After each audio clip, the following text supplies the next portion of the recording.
Hello दोस्तों, स्वागत है आपका एक नई वीडियो में। तो हांगकांग, सिंगापुर, इनके बारे में आप जानते ही होंगे, कभी ना कभी तो नाम सुना ही होगा। अच्छा, इंडियाना का नाम सुना है आपने? यहाँ पे मैं जरूर श्योर हूँ कि जितने लोग हांगकांग, सिंगापुर के बारे में जानते होंगे, शायद उतने लोगों ने इंडियाना का नाम नहीं सुना होगा। ये अमेरिका का एक स्टेट है। तो फिर आखिरकार आप में से लगभग ज्यादातर लोग हांगकांग या सिंगापुर के बारे में कैसे जानते थे, और शायद उतने ही लोगों को इंडियाना के बारे में क्यों नहीं पता था? क्योंकि सिंगापुर और हांगकांग ग्लोबल सिटीज हैं, इकोनॉमिक हब्स हैं। सिर्फ लोकल नहीं, दुनिया भर के लोग और बिजनेसेस वहाँ पर है। तो फिर क्या आपको नहीं लगता कि शायद इंडिया को भी ऐसी ही किसी ग्लोबल सिटी की जरूरत है? हाँ, मुझे पता है कि हम लोग गिफ्ट या ढोलेरा जैसी सिटीज बना रहे हैं, लेकिन आज की इस वीडियो में आपको बताऊंगा नीति आयोग के उस प्लान के बारे में जिसकी मदद से अगला सिंगापुर या हांगकांग भारत में हो सकता है, और साथ ही ये भी कि जो हम गिफ्ट सिटी या ढोलेरा जैसी सिटीज बना रहे हैं, ये क्यों इनफ नहीं है सिंगापुर जैसे ग्लोबल सिटी से कम्पीट करने के लिए। हेलो दोस्तों, मेरा नाम है दीपक, आप देख रहे हैं इट्स इनक्रेडिबल फॉर यू। तो आइए शुरू करते हैं।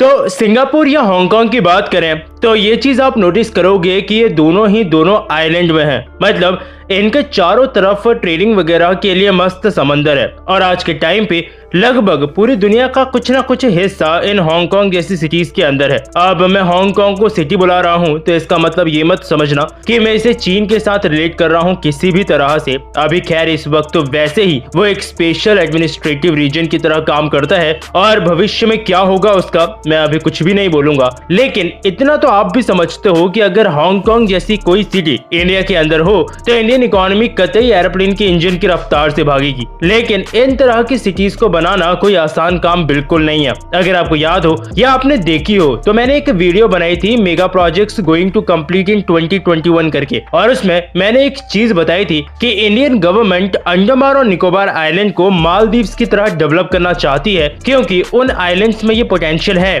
कि वो मालदीव्स को टक्कर दे सकते हैं। ठीक इसी तरह से नीति आयोग ने भी ये प्रपोज किया है कि हम एक मेगा फाइनेंशियल टूरिस्ट कॉम्प्लेक्स बना सकते हैं लिटिल अंडमान आइलैंड के अंदर। यानी प्लान इस तरह से है कि इस आइलैंड को एक फ्री ट्रेड जोन में बदला जाएगा, जो कि फ्यूचर में फिर सिंगापुर और हांगकांग जैसी सिटीज के साथ में compete कर सके। तो सबसे पहले तो मैं ये क्लियर करवा दूं कि ये पूरे अंडमान निकोबार की बात नहीं की गई है। वहाँ काफी सारे आइलैंड्स हैं जिनमें एक आइलैंड है लिटिल अंडमान। इसको इस चीज के लिए चुना गया है। प्लानिंग ये की जा रही है कि फ्री ट्रेड जोन के साथ साथ यहाँ पर हम स्क्रैच से एक ग्रीन फील्ड कोस्टल सिटी को बना सकते हैं। ये लिटिल अंडमान वाला आइलैंड मलक्का स्ट्रेट के रास्ते पे पड़ता है। मलक्का स्ट्रेट से बेसिकली काफी सारा ट्रेड होता है, यानी हम लोग टारगेट ही ऐसे एरिया को कर रहे हैं जहां से ऑलरेडी ही काफी सारा ट्रेड चल रहा है। यानी अगर इसमें एक ग्रीन फील्ड कोस्टल सिटी अपन बनाएंगे तो लगभग सब चीजें आपको यहाँ पे मिलेंगी, जैसे scuba diving sports, world class infrastructure जिसमें होटल्स, रेस्टोरेंट्स, एयरपोर्ट सब कुछ बनेगा। 100 किलोमीटर के एक ग्रीन फील्ड रिंग हाईवे को भी बनाने का प्लान किया गया है। और ये सब बनाने से एक और फायदा ये होगा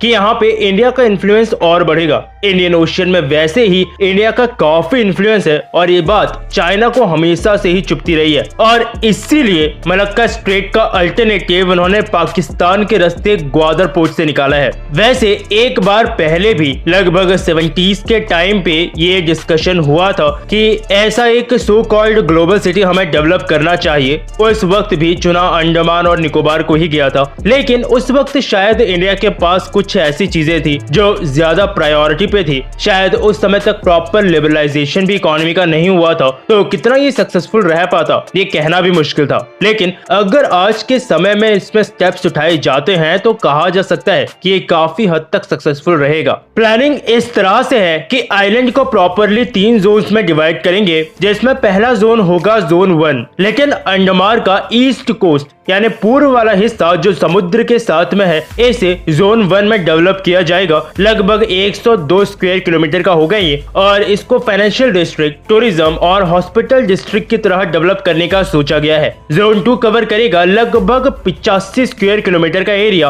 और इसमें डेवलप किया जाएगा फिल्म सिटी और रेसिडेंशियल कॉम्प्लेक्सेस, और एक टूरिस्ट हब की तरह से बनाने की कोशिश की जाएगी। जोन 3 सबसे छोटा होगा, लगभग 52 स्क्वायर किलोमीटर का, और ये डेवलप होगा वेस्टर्न कोस्ट पे, और इसको as a nature zone present करेंगे, यानी फॉरेस्ट रिजॉर्ट वगैरह यहाँ पर डेवलप करने की कोशिश की जाएगी। यानी नेचुरल एरिया जो भी होगा वो ज्यादातर जोन 3 में होगा। नाउ अब ये कुछ ऐसी इंफॉर्मेशन है जो कि इस प्रोजेक्ट से निकल करके बाहर आई है, लेकिन अब इस प्रोजेक्ट का जो मैं क्लियरली बोल सकता हूँ कि सबसे बड़ा प्रॉब्लम बनेगा वो होने वाला है नेचर प्रोटेक्शन या इस तरह से कुछ, क्योंकि अंडमान का वो एरिया बहुत ही ज्यादा ग्रीन है। वैसे तो अंडमान निकोबार में काफी ग्रीनरी है, लेकिन लिटिल अंडमान आइलैंड में बहुत सारे पेड़ पौधे हैं, वनस्पतियां हैं। इसलिए ये कंसर्न अभी से जताए जा रहे हैं कि अगर ये सिटी वहां पर बनाई गई तो जो वहां अगर वाइल्ड लाइफ है या जो इकोसिस्टम है उसको ये काफी हद तक नुकसान पहुंचाएगा। साथ ही वहां पर एक ट्राइब रहती है, मैं नाम लिख दूंगा स्क्रीन पे कि कौन सी ट्राइब है, तो इनके लिए भी कंसर्न जताए जा रहे हैं कि अगर ये ग्लोबल सिटी वहां पर बनाई गई तो इनका क्या होगा। इनका तो एक तरह से हमने घर ही छीन लिया।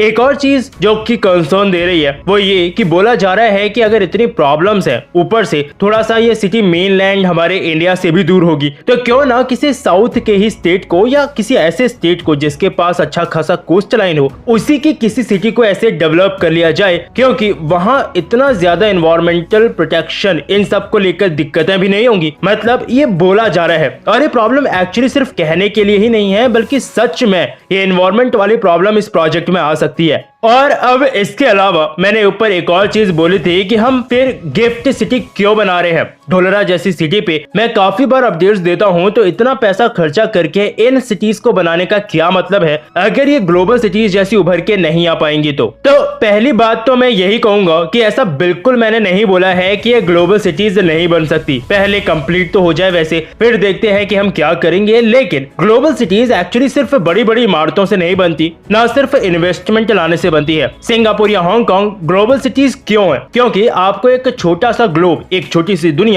उन सिटीज के अंदर देखने को मिल जाएगी। लगभग हर एक देश के लोग, उनका खाना, उनका कल्चर, ये सब आपको इन सिटीज में मिलेगा। और ऐसा अचीव करने के लिए कई बार सिटीज को स्पेशल स्टेटस देना पड़ता है। बिल्कुल हो सकता है कि बिजनेसेस को अट्रैक्ट करने के लिए कई बार कई सारी छूट देनी पड़े, शायद नए लॉज बनाने पड़े उन पर्टिकुलर सिटीज के लिए, उन सिटीज को प्रॉपर फ्रीडम देनी पड़े हर चीज के लिए, क्योंकि वहां पे पर्टिकुलरली फिर हम अपनी कंट्री के हिसाब से नहीं, दुनिया के हिसाब से चलना पड़ेगा। और इसीलिए क्या ये सब चीजें गिफ्ट सिटी में होंगी? पता नहीं, लेकिन शायद नहीं, वो एक बिजनेस डिस्ट्रिक्ट की तरह काम करेगी। क्या एक ग्लोबल सिटी की तरह उसे डेवलप कर पाएंगे? मैं श्योर नहीं हूँ। और सेम चीज आती है ढोलेरा के साथ कि क्या उसे भी एक ग्लोबल सिटी की तरह डेवलप कर पाएंगे कि जैसे सिंगापुर में आपको हर एक कंट्री से लोग मिल जाएंगे वहां काम करते हुए, अपने बिजनेसेस करते हुए। क्या ढोलेरा वैसा बन पाएगा? तो इसीलिए एक पर्टिकुलरली ग्लोबल सिटी को ही टारगेट करके नीति आयोग इस प्लान को आगे बढ़ाना चाहता है। ये फिलहाल अभी शुरुआत है, आगे बहुत कुछ अच्छा या बुरा हो सकता है इसमें। अब ये देखना है कि किस तरह से इस प्रोजेक्ट के कॉन्सेप्ट को आगे लेके जाया जाता है, और अगर मुमकिन हुआ तो जरूर हमें एक सिंगापुर भारत में भी देखने को मिलेगा। आपने कुछ भी कहना हो इसके बारे में तो नीचे कमेंट सेक्शन खुला है, मुझे जरूर बताइएगा। वीडियो पसंद आई हो तो लाइक और शेयर जरूर करना। मुझसे कुछ भी पूछना हो या बोलना हो तो यह मेरी ट्विटर आईडी, आप ट्विटर पे मुझसे जुड़ सकते हैं। फिर मिलूंगा आपसे एक और नए इंटरेस्टिंग टॉपिक के एक नई वीडियो के साथ। तब तक के लिए अलविदा।